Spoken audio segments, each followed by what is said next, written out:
Hello everyone, thank you for joining me today. To start off this meeting, you will find your additional information pamphlet at your located seats, which may include any statistics, imagery, or additional information that may not be included in this brief. Today, I will be discussing the recent strikes that have occurred between Unifor and General Motors.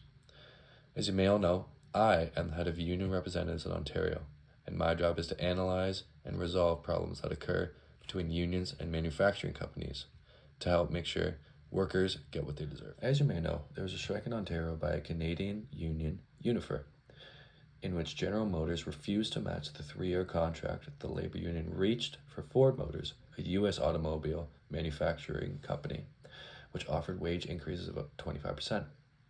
Now, as you may have guessed, this made the workers at the union go on strike until a tentative agreement is signed by General Motors to fulfill it. Now, this agreement would include significant wage increases, reactivations of cost of living allowance, and other benefits such as pension plan.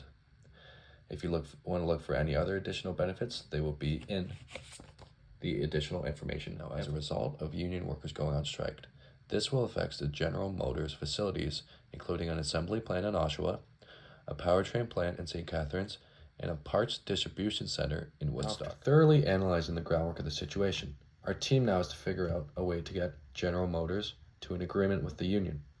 Our solution is to shut down 2 of the most critical parts of their chain in North America in order to reach this agreement.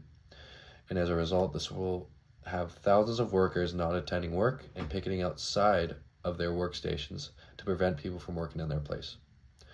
In turn, this will affect the production of Chevrolet Silverado trucks, as well as the V6 and V8 engines, because they will not be working in the production lines. If these actions are performed by Unifor, it will cause General Motors to have to fold and fulfill the agreement. This agreement includes a 20% wage increase to production workers and a 25% wage increase to skilled trades. Now, this payment will go as follows: a 10% increase in the first year, a 2% increase in the second, a 3% increase in the third year, and so on until the full amount is paid to workers. Another benefit from the agreement will be improvement in both pension plans and retirement plans, as well as a reactivation of cost of living allowance to battle inflation. We'll go over the solutions and strategies which should be used to help negotiate during an agreement.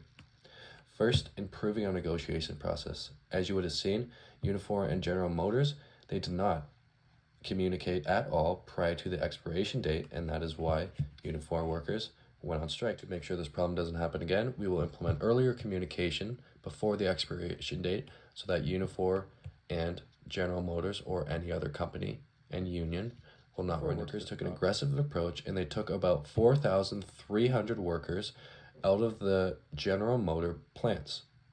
And in result, the General Motor, they lost millions of dollars, and they lost about 34,000 vehicles produced, which was a key to helping them sign the agreement.